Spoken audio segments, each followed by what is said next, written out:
Welcome to 15 Minutes With. On today's episode, we're speaking with social media expert Will Bonaddio.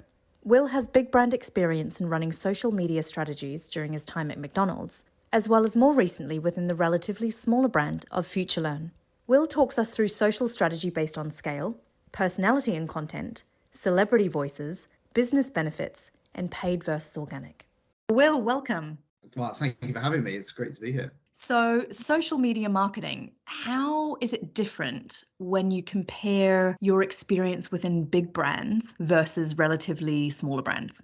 It's been a bit of an eye-opener for me, having worked at McDonald's on their social team for 5 years and then joining a comparatively smaller company like FutureLearn. I've been surprised and I've had to relearn a lot of things that I kind of took for granted. I think people will like to hear this. It is much harder working for smaller brands. I can say that now with experience. When you are working for a big brand like McDonald's, even your worst performing post will still be seen by hundreds of thousands of people. Whereas, when you're working with a much smaller brand, and it can be quite daunting and a little soul destroying sometimes when you spend so long working on a post and actually you get a handful of likes. There's a lot of kind of like, how can we cheat the algorithm, game it? In a bigger company, you're usually promoting most of your posts anyway, so don't really need to worry about that. And there's a lot of times where, whether you want to or not, you are just telling people things, and that's not best practice when it comes to social. Just like, buy this product now. But sometimes when you're a big brand, you've got so many products to talk about, a lot of time it does turn into that. Whereas I think there's a lot more of a challenge for smaller brands to take them on that journey and show them the behind the scenes and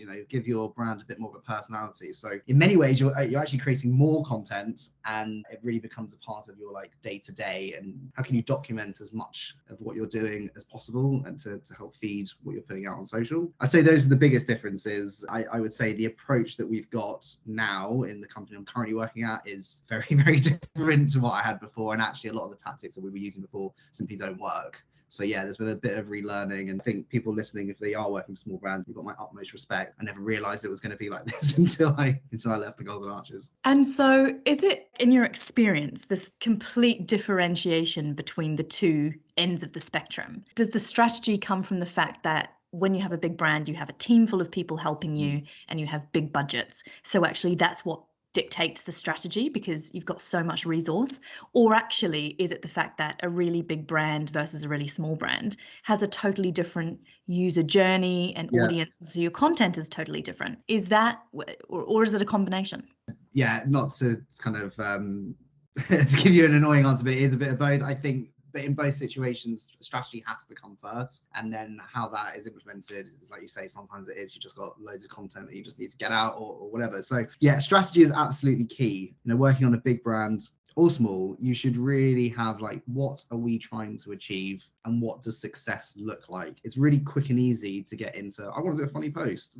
Here's a great idea I've come up with, let's post it. And we're all guilty of it, myself very much included. You really do the work up front, and that might be a bit kind of like while you're testing things anyway. What do you want people to take away? What do you want to be kind of known for? And really think about what that means. So what are the 3 to 5 content pillars you're always going to post about? That might be focusing on the value of your brand, the credibility of your brand, the trustworthiness of your brand. Come up with those 3 to 5, and then it's a lot easier to say, okay, well, that post that I've come up with, does it fit into any of those? Yes, it does. Okay, so we're going to do it. No, it doesn't. Therefore, we won't. So whether you've got a whole load of stuff to talk about or nothing to talk about, it's a really good starting point. The thing that we're all afraid to talk about in social, I find, is also what the kind of the business benefits are. It really annoys me, and again, I'm guilty of it myself, where we focus on, I've got a great engagement rate of 2%. Cool, but what does that mean? What's that actually doing for the company? And you can talk in your marketing teams about that. And yeah, it is a big success because maybe your engagement rate before was 0.05. But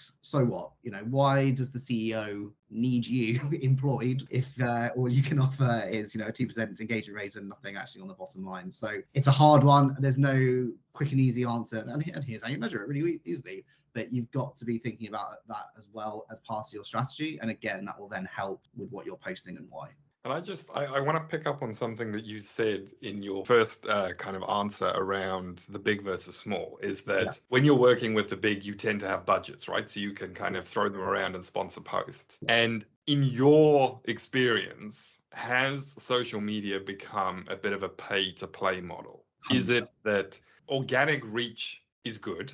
theoretically, and it always was that it was more powerful, right? Because if it was organic, in theory, the people that are engaging with it actually care. Yes. Versus the sponsored are just people that it gets put in front of. But is it a somewhat necessary part of social media that you need to find budget? Yes. So 2 parts to this. Sorry, it's never just a, yeah, next question.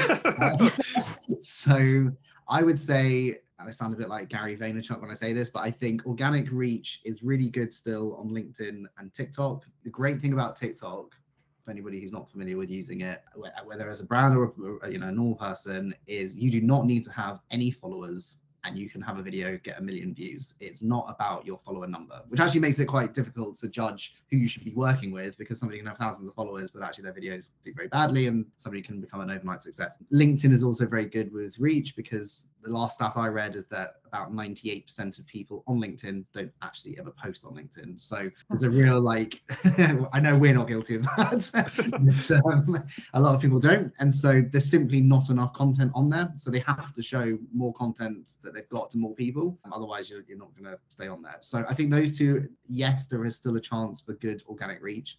Unfortunately, for the likes of Facebook and Instagram and just the way that Twitter is built, organic reach is very hard to consistently achieve. I'm not saying it's impossible. Of course, we've all seen things go viral, but to consistently do it is very difficult. And again, this comes back to justifying your role in a business, saying, we're churning out content every day, 2% engagement rate, we reach 5,000 people. What is that really doing? And if you put a bit of money behind it, could you be achieving so much more? At McDonald's, yes, we promoted everything, because when you're serving 3.5 million customers a day, you need everything to be going viral, because otherwise it's really not worth it. We would do a post about McFlurry, it would do nicely, and anybody would be pleased from an organic reach perspective with that. But if everybody who saw it bought the product, it wouldn't even make a blip on the sales chart. When you're dealing with a big brand, you have to be dealing with big numbers. And I guess now with Future Learn, we look at a post, and yes, we've got some that have done hundreds of thousands of views or whatever that might be, but we've got 18 million customers. So again, is that really enough? Of course I see value in organic social, and I think it's good to be consistently posting so that people really get an understanding of you, and your followers, who are your biggest advocates and fans, you're maintaining that reminders, and they understand what you stand for as a brand. That's really important. But I would say that we also have a dedicated paid strategy all about bringing in new customers, or getting people to upgrade, etc. That is really important, and overnight with that you can reach 1 million people no matter what you're posting. I think if you really silo it, well, these are our paid ads and that's all about new customers, and then we do organic, which is seen by hundreds or thousands, whatever the number might be depending on where you're working. I would ask you, is that the best use of your time, money and effort? Should you not consider how you can get the two working a bit closer together? And maybe it is a case of your organic post, you've got one that did really well, so that's the one that you promote. You don't have to necessarily promote every single one, but we've seen this work really well, we think it's got appeal beyond just our hardcore audience, let's promote it. And then you're just getting a bit more value out of it, and you're making a better use of what you're putting your time and effort into. But if you are a serious brand looking to grow your business and get new customers and millions of customers, then I do genuinely believe that paid is necessary, I'm afraid. How does a big brand on social media build a personality, get an identity across? Yeah, cool. I'm really glad you asked this question, because this is pretty much all I talk about at the moment. I'll try and distill it into a few minutes. But basically, I think a tone of voice document is really important. So everything from, if we were a celebrity, who would we sound like? And at McDonald's, the tone of voice was 3 parts, the best of these 3. So our best crew member, a helpful, courteous, diligent, hardworking, real person that you meet when you go into the restaurants.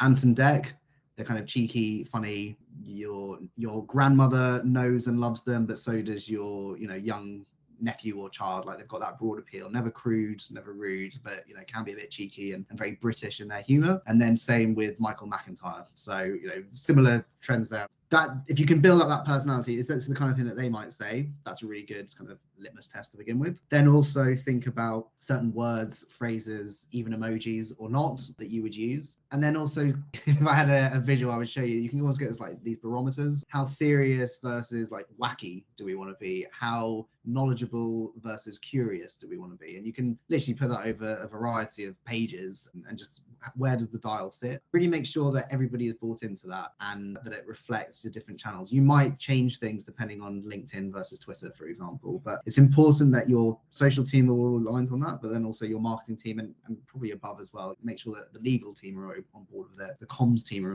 on board with it as well, because if you've got those kind of guardrails, it becomes a lot easier to know what you would and wouldn't say. Something that I would recommend for the bigger, well, for any brand actually, I was going to say for bigger brands, any brand, is don't punch down. And by that, I mean, we've all seen Wendy's. We all love the Wendy's example, but I think those days are slightly gone now of being rude to customers. If anybody hasn't seen that, or, you know, people asking to be roasted, they do it, they own it. But I think I wouldn't recommend brands try and do that. I think there's just too much that could go wrong. It's a bit disingenuous as well. It's Wendy's thing. Punch upwards, not downwards. So, you know, I've been tempted where, and I've done it in the past to be fair as well, but many years ago where, you know, a customer was rude and we would go back with a cheeky reply. But I think these days, you don't know what people are dealing with or what's going on in their lives. And actually, you know, don't feed the trolls is something that I do agree with. At best, you're going to go viral for being rude to somebody, and that's just not something that I think we should be encouraging at all. So don't do that. And then I think the other thing, and this is a really important one that I'd really recommend everybody does, is look at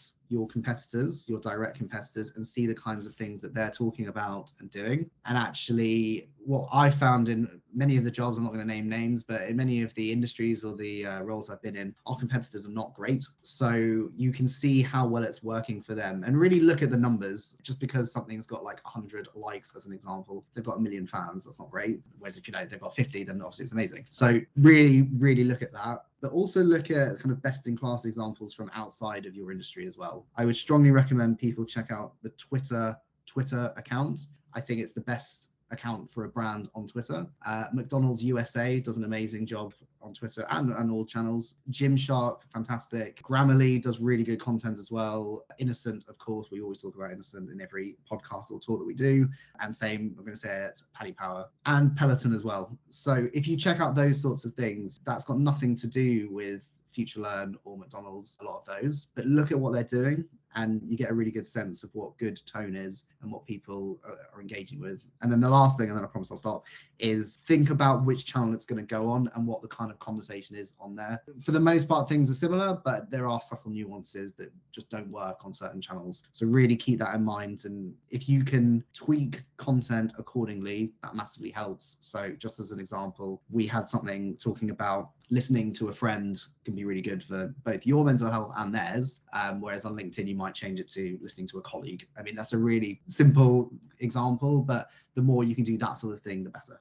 With everybody kind of shifting towards a content drive and everybody wanting to put more content out, how important is it that that content generates some sort of value to the audience, right? Because there's a lot of noise. Yeah. And we're all guilty of just putting something out because we feel like we have a schedule and we have to put something out. Yes. Ultimately, all you're doing is creating an audience that are blind to a feed on Facebook of just stuff that no one cares about. And then it becomes very difficult to get your really important piece noticed because it's surrounded by trash from other people. So I would assume that everyone who works in social media or certainly works in content production should be striving to produce something that genuinely adds value to the audience. Yes, 100%. And what does that value look like?